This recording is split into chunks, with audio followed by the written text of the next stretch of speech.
targeted 60% of GDP introduced into the fiscal rules in law under Portia Simpson Miller. This is the time, this year is expected actually, with a readjustment of the definition and calculation of GDP. This is the year that we expect to achieve that target. That will release 2.5% to 3% of GDP of additional resources, which were not previously budgeted for in the fiscal policy paper. That is more than sufficient to pay for our entire program, including the $3.5 million increase to $3.5 million of the tax structure threshold, which will make our civil servants and our middle managers and indeed most of Jamaicans who are presently suffering under the high burden of the cost of living have money that they can spend, they can fix up their homes, extend their home to their room, buy a car if they don't have one, pay down debt where they may be in arrears. It is necessary to preserve the country from brain drain and to keep the society intact. Dr. Holness now has the opportunity to respond. The hollowing out of the middle class is an act of the TNP. They totally decimated the middle class. It is a Jamaican Labour Party that introduced the increase in the non-tax threshold that recreated a middle class in Jamaica. In fact, when you look at the salary profile of PAYE contributors, you would see that their salaries have all risen. It is a Jamaican Labour Party through the compensation review that has increased salaries by over 200 billion Jamaican dollars for public sector workers. The current proposal of the PNP is unworkable. It's now time for a question from social media. We're going to Amoy Harrier. Thanks, Archie. Our first social media question tonight comes from Instagram. Shania in Kingston, she says, "Long voter of a democratic society. Many Jamaicans refuse to vote because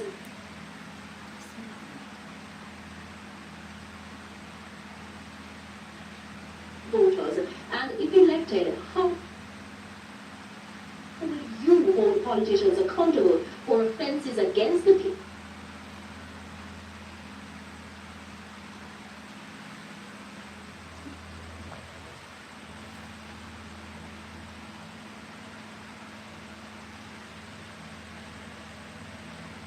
There.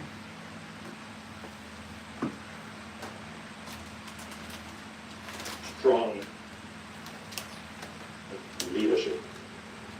From my position as Prime Minister, I have taken action against any member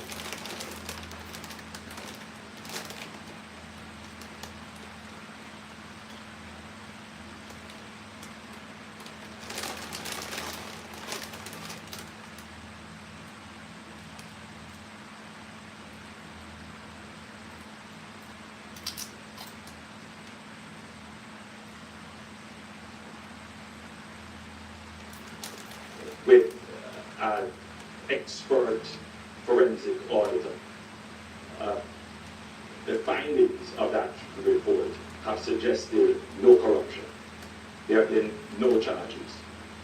Every aspect of my report, every aspect of my personal life and my personal financial details are in the public domain.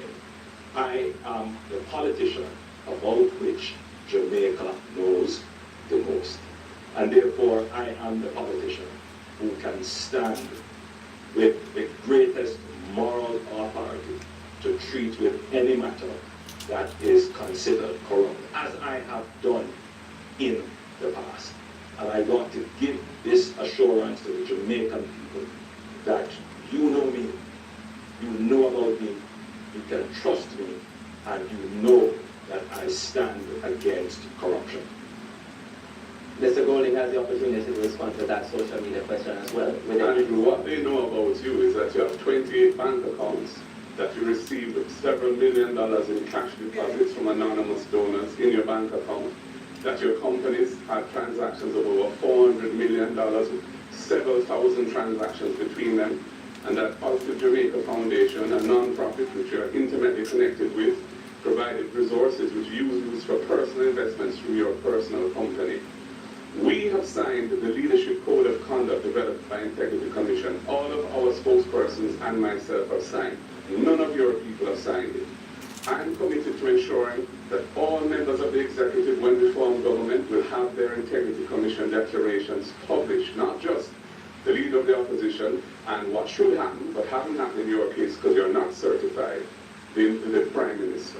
So the whole question that has been asked is an excellent question, and we really need to step up our vigilance against corrupt behavior, nepotism and cronyism. The volume of scandals under this Jamaica Labour Party government is unprecedented. Over the number of ministers who have had to be removed from frontline duty, many of them parked in the naughty corner in OPM rather than being sacked. It is a disgrace to the country, and your personal situation where you're operating under a deep cloud because your Integrity Commission declarations are not certified also is something which Jamaica cannot go forward with. We'll now take a short break and we invite you to stay tuned.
The Jamaica Debates Commission, in association with Scotiabank, Forever Future, Kendall, the taste of quality, such core group, building trust one generation at a time.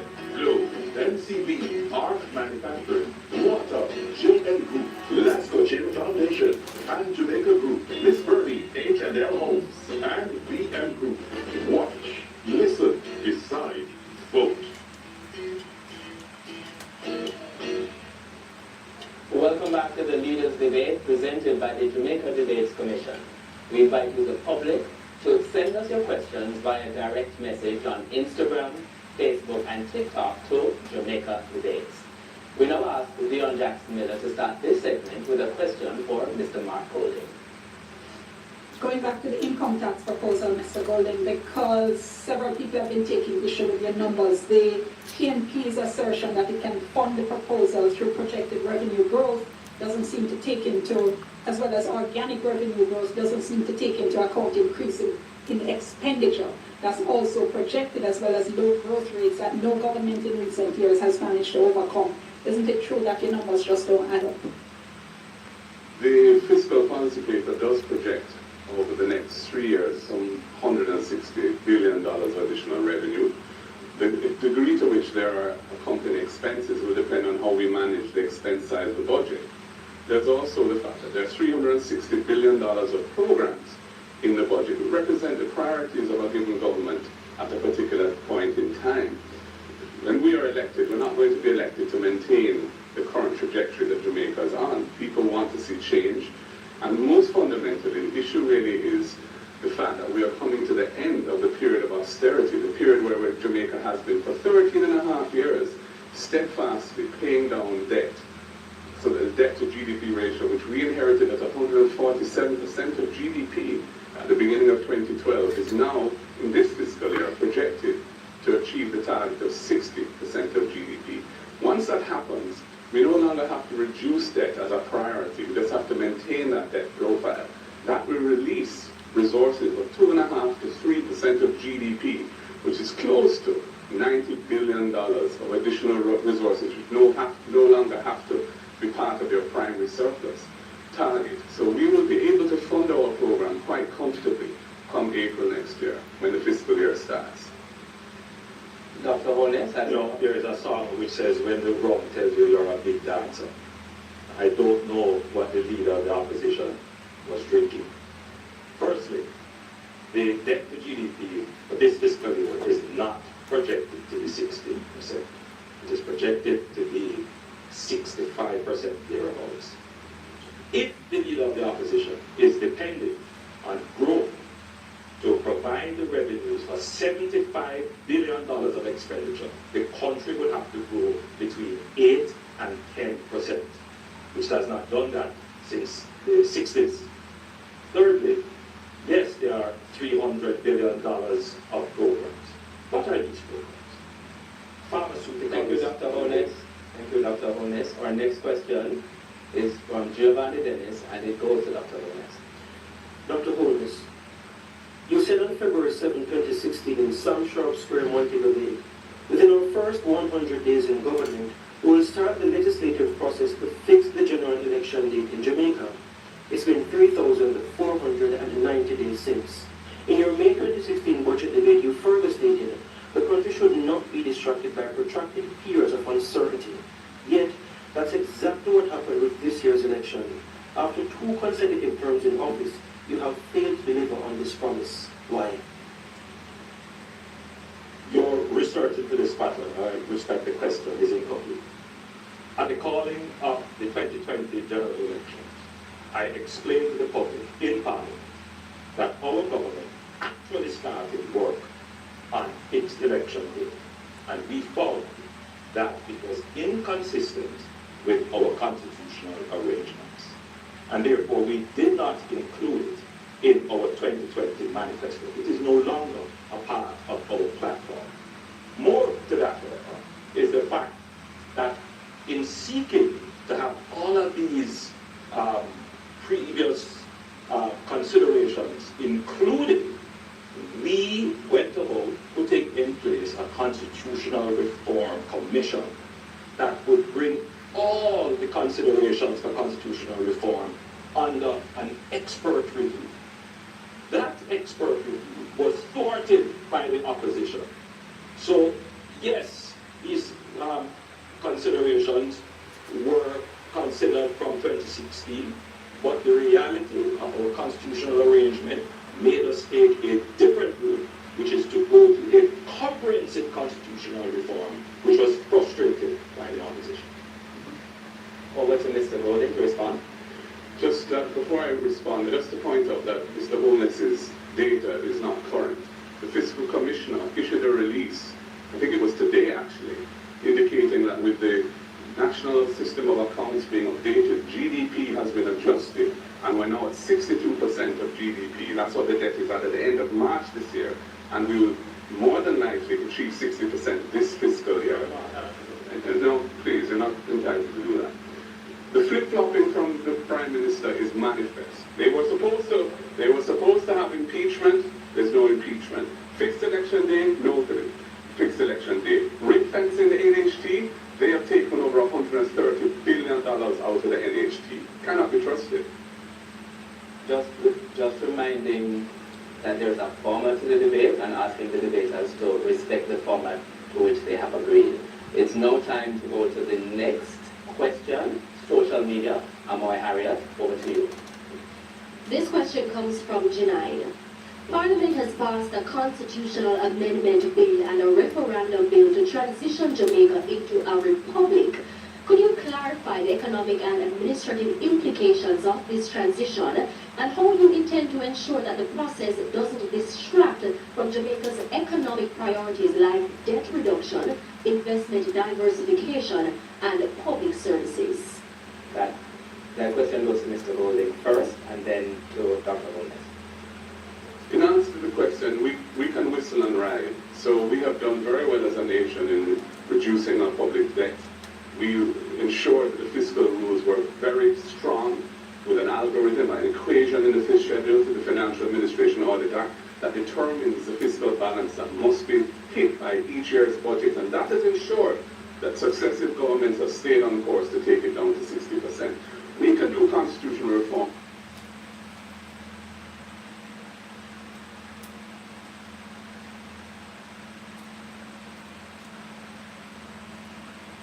The critical issues.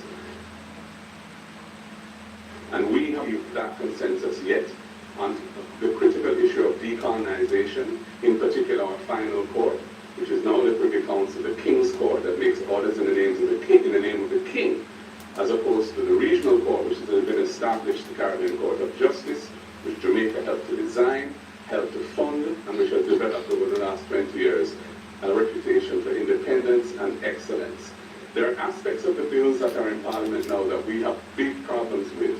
In particular, the fact that effectively it will allow the Prime Minister to appoint the President, because a simple majority of both houses will do it if we do not agree who that person is. I think that is wrong. I think that the President of the country must command the trust and confidence of both sides of the political aisle, and indeed the wider public. To be clear, the bills before Parliament do not give the Prime Minister the ability to appoint the President. We are the party that have advanced the greatest the process of repatriating our sovereignty. I am a Jamaican, through and through, and I want to see